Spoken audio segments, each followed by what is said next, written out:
Hi, my name is Erica and I'm one of the volunteers at Paul and Stephen Spiritus Centre, and I'd like to welcome you all to our English lecture today.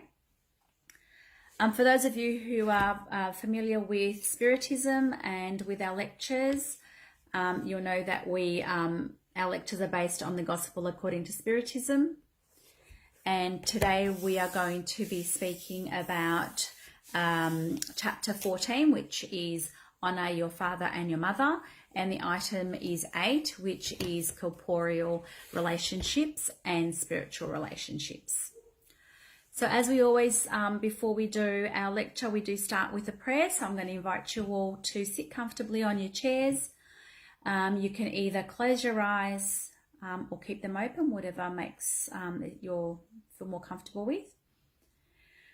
And let's elevate our thoughts and our mind as we gather in prayer.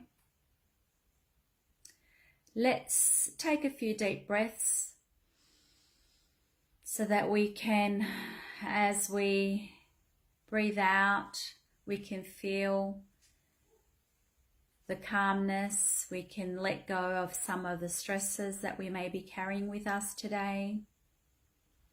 As we breathe in and breathe out again, let's use this time so that we can focus on the reasons that we find ourselves here today.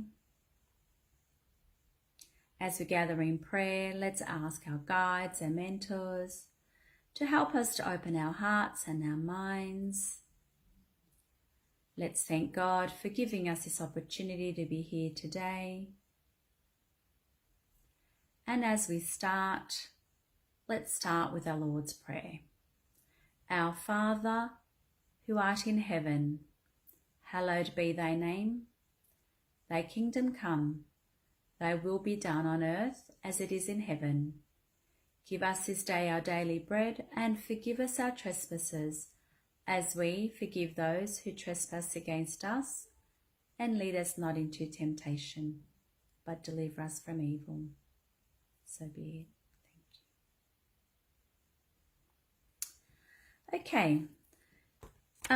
Today I'd like to, before we start, I'd like to read a couple of messages from this book. It's called The Christian Agenda. I'm not sure if anyone's familiar with them, with these messages, but I find them very enlightening, and sometimes when I'm looking for something that I can read very quickly, or something that can help me refocus, or just a nice message for me to read, that's where I go. So today I want to read this one that is called Signs. There's a few messages. I'll read them out first. Your conversations indicate the directions you have chosen in life. Your decisions in grave moments identify the true position of your spirit. Your attitudes in daily struggles speak of your inner climate. Your reactions define the mental zone in which you prefer to operate. Your thoughts reveal your spiritual associations. What you read defines your sentiments. Your personal treatment of others demonstrates the point to which you have progressed. Your requests shed light upon your objectives. Your opinions reveal the true place with which you occupy in the world. Your days are marked on the path of evolution. Remember that great assemblies of companions, both incarnate and discarnate, know your personality and follow your pathway by the signs you leave. I find those words sometimes very uplifting, and gives us something to reflect on. Okay, so moving along to our lecture. So honour your father and your mother, which is chapter 14, and corporeal relationships and spiritual relationships.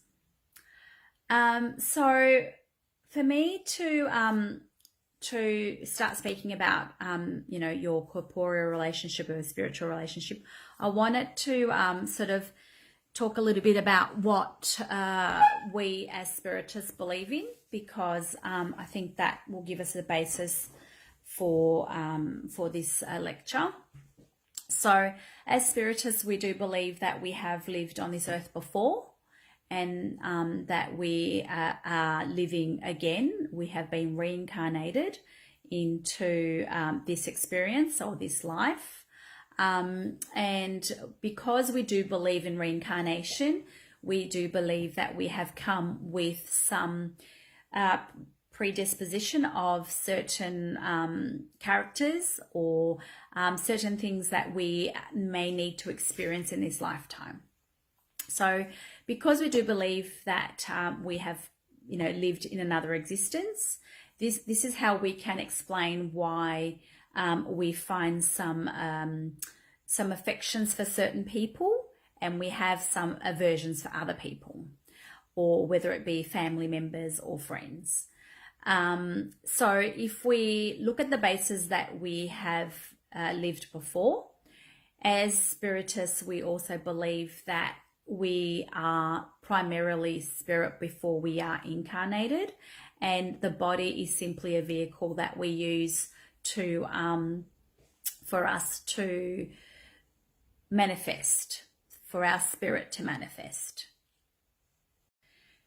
And because we have lived before, and because, as I mentioned before, we believe that we are primarily spirit, so the body is simply what we use so that our spirit can manifest our true self. So our essence is really the spirit, and the body is what we use to be able to have the experiences that we need so that our spirit can actually evolve.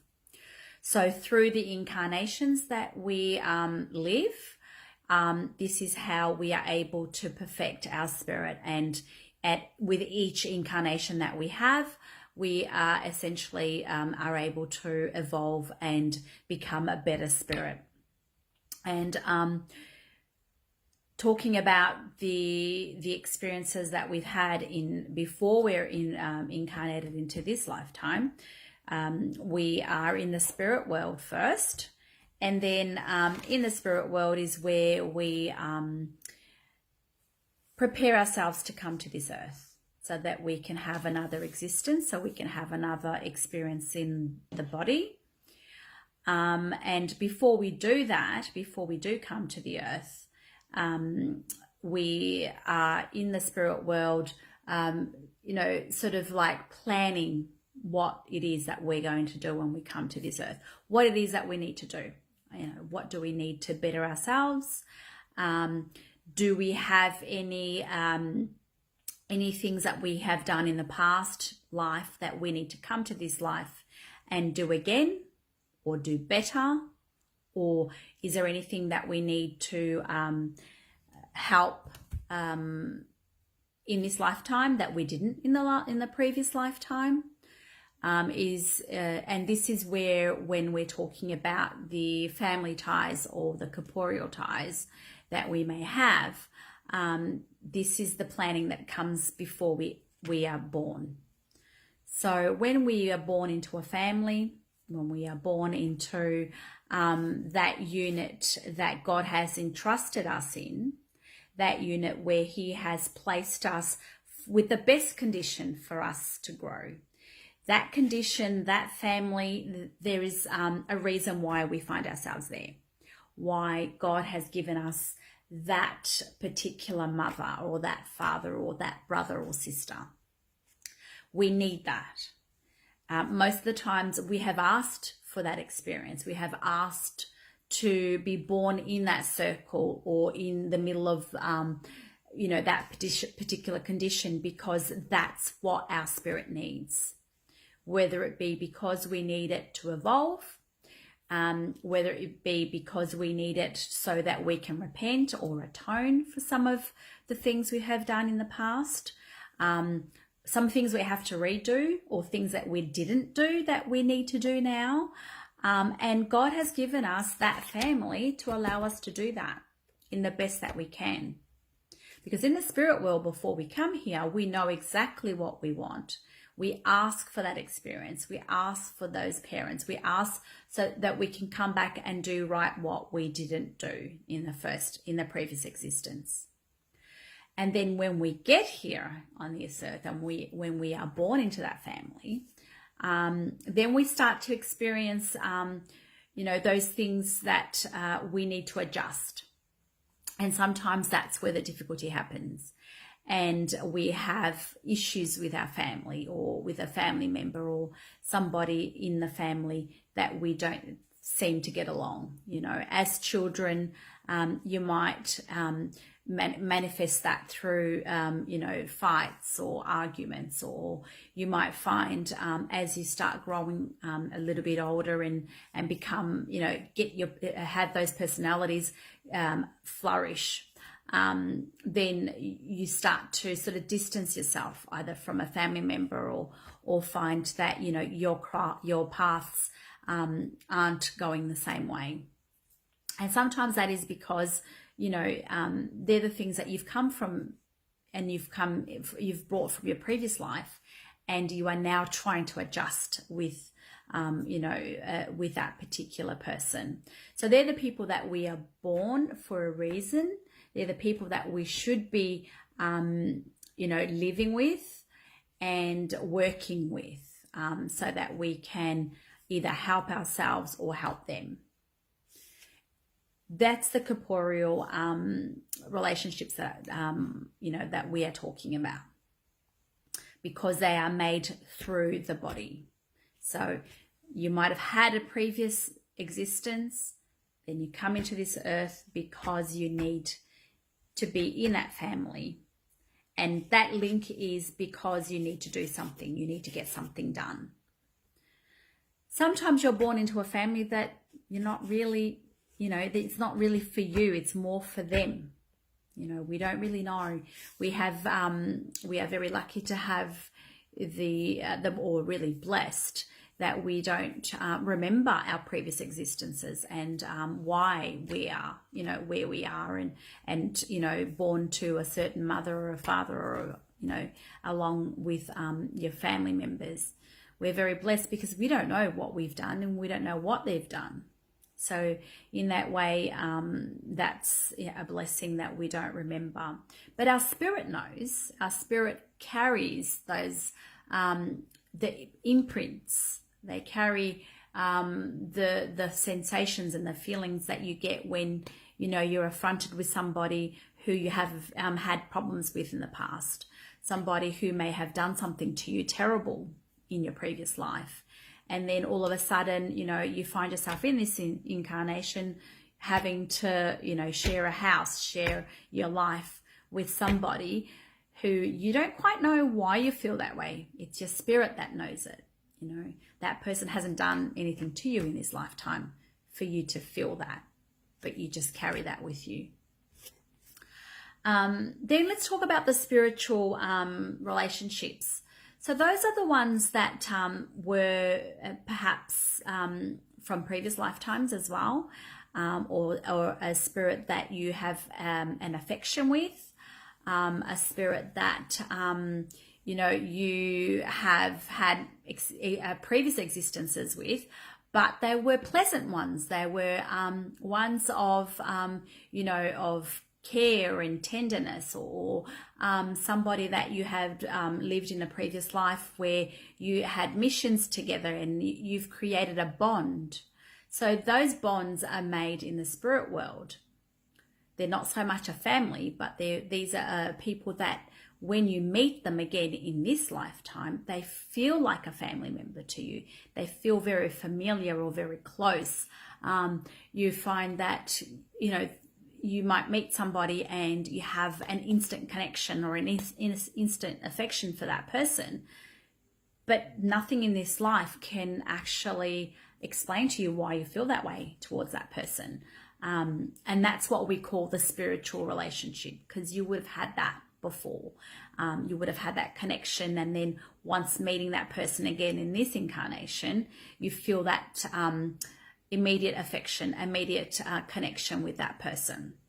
So they're the relationships that, you know, God has allowed you to meet these people in this lifetime, because, you know, life isn't all about, you know, suffering and misery, or having to forgive and do things. And, you know, you're not here just to suffer and pay back and atone for everything. We still have elements in our life where we, you know, connect with those from the past that help us, that may have helped us in the previous life, but are here in this life together. We meet each other so that we can help each other out along the way. Because we know that the earth is a place of trials and tribulations. We know that if we are incarnated today in this earth at this time, that there are many challenges along the way. And these spiritual connections, or these spiritual relationships that we find, you know, are comforting for us. Because if we, you know, only find, you know, that connection with a family member that we have an aversion with, and we don't find these spirits that, you know, we have affections for, then we're going to only find a lot of misery and a lot of problems in our lives. And the blessings are when we find the connections with our spiritual beings that we have had previous incarnations with, and they've been pleasant ones, you know, and a lot of the times they're here to help us, and as much as we are to help them. I wanted to talk about also, you know, how we sometimes find that friends are more like families to us, because they have, we have a bigger connection with them than the family members that, you know, that we may have been put in that family unit with. In saying that, you know, if we do have, you know, difficulties in our families or with a family member, and, you know, and this is a very individual, you know, for everybody. Everybody has an individual experience, and I could be talking about, you know, a family member for me, but it could be an uncle and auntie. I mean, somebody may have, you know, been raised by their grandparents, by an auntie or an uncle. It's not necessarily mum, dad, and brothers and sisters. I'm talking about, you know, where we are expected to live majority of our life. You know, sometimes it could be a husband and wife, or, you know, children. It's a family unit when I'm talking about. So when we have difficulties, what is it that we can do in this lifetime to try and help, you know, so that when we are living in this life, we're not wasting our time, not wasting our time in fixing any of the things that we have difficulties with, fixing some of the issues that we may have with that particular family member. And it's important for us not to waste this journey that we've been granted, because, you know, we as spiritists know that, you know, there are a lot of spirits waiting to reincarnate, waiting for an opportunity, you know, to come to Earth so they can, you know, right the wrongs from the past. And, you know, they might not be ready, and the opportunity hasn't been given to them yet to come. But we're here now. You know, we have been blessed with another incarnation for us to do the best that we can with that opportunity that we've been given. So it's important for us to acknowledge that, you know, things aren't always going to be easy, and life isn't, you know, always going to be easy. Life isn't always going to be hard either. So we need to find that balance. You know, if you have a family member that you find really hard to deal with, or their views are very different to your views, how can you make that life a little bit easier? Not just for you, for them too, because sometimes they're not the only ones that are making life hard for us. We could be the ones doing that for them, you know. We need to look at the bigger picture. You know, is it, you know, why is it that something that someone does affects me so much? Could it be because of what they're doing, I do as well? And I'm mirroring that action. I don't see what I'm doing. I only see what they're doing, you know. And how can I change, certain situations? Because we know the only thing that we can do is we can change ourselves. We can't change anyone else. We can't make them think like we think, and we can't make them do what we want. The only thing we can do is actually change the way we see the situation and how we accept everybody within their own rights. And I think one of the tools that God has given us to help us, deal with these situations is for us to pray for that person, to be patient, to pray for their guardian angel, to send them some positive thoughts, because we know that what we send out is what we essentially get back. So if we are constantly thinking negative, we're constantly being annoyed, or if we are constantly having, going through the same problem every time that you deal with this particular person, you need to do something different. Otherwise, you're going to find yourself in the same situation. It's that cycle where, something happens, you think it's right, and then you go through the situation, and before you know it, you're going through the same situation again. And it's because we haven't learned something from that situation. It's something that we need to learn, something that we need to change. And we know that we are the only ones that can change. And I think that, having faith that God has put us in the right place. We are exactly where we're meant to be. We are where most of the times we're asked to be there because we know this is what's best for us. That situation is what is best for our spiritual growth. For others, spiritual growth too, because sometimes, we're placed in that situation together for our growth, but sometimes we are there to help them grow, and it's very hard to know, is it for me? Is it for them? It doesn't really matter. What matters is how you deal with the situation, how you deal with your own emotions and your own feelings. And sometimes it's okay not to, not to have, to accept everything. It's okay because people have their rights, their opinions, just as much as you do.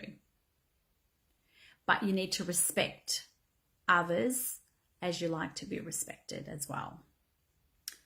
So life on earth is like a school where, we're all learning, we're all at different levels. Some have been reincarnated many more times than you have. Maybe you have been reincarnated many more times than others. And we're all at our own levels of evolution. There is no right or wrong. There's no one that's better than the other. We are all created the same, but we all evolve depending on our own merits and on our own wish, because, we can know everything, have learned everything, but if we don't put that into practice, we're just going to plateau through life. We know that we are a better spirit than where we were before we came into this life. We've got the choice of wanting to evolve and change and grow and become better, or we can choose to just remain stagnant during this life and just cruise through life and not think too much about how we can grow, what it is that we need to do for us to become better. And so that when we leave this life, we do live in a better situation. When we enter the spirit world, we are going to be a better spirit than when we first started this lifetime. And God calls upon us to look at those situations that we have been given so that we know, the best road for us to follow, the best path for us to follow. you know, and I call upon, you know, for us to think about our own situation. Let's have a reflection, you know. Am I surrounded by, you know, people who I have things in common? Do I get along with my family members? Is there something I need to do and use my time wisely while I've been given that time here for me to make the most of this journey? And so I wanted just to read a small passage from that item 8 that we're talking about, directly from the Gospel according to Spiritism. And it goes, so we see there are two kinds of families, those through spiritual ties and those through the bodily ties. In the first case, these ties are durable and strengthened with purification, perpetuating in the spiritual world by means of the various migrations of the soul. In the second one, the ties are fragile as the physical body itself, extinguishing with them and in many instances dissolving morally even in the actual existence.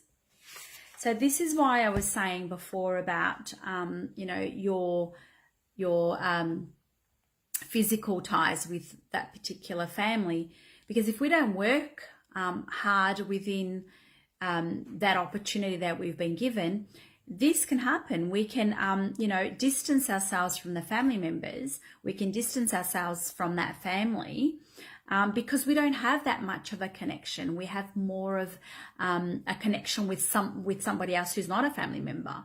So you might sort of, you know, shift your energy and your affection and sort of be drawn to that person who is your spiritual ties, that you've got spiritual ties with, opposed to that person who is actually, who you've got that physical tie, that physical because you've been born into that family. So you shift, you move away from them and you tend to sort of drift closer to somebody who may not be a family member. So that's why I'm saying we need to work hard, because, you know, you have a reason why you were born into that family, or born why you have those siblings that you have. You know, it is very easy for you to get along with somebody who you have affinity with, somebody who you love, somebody who is fun to be around, or somebody that you have the same views. It's just a natural thing. You have something that you get along with somebody, and it's so easy for that to happen, for you just to, you know, be drawn to that person or want to be around that person, and not so much with somebody who you don't get along with, or somebody who you don't, you know, have the same affinity, because it's hard work. It can be hard work. But it's not an impossible task. It's something that I think everybody can do, as long as they can, you know, put their minds to it. So in saying that, I hope, you know, that you each have a read of that chapter as well, because that will sort of tie it all in as well. And as we're coming to the end, I want to thank you all for being here today with me.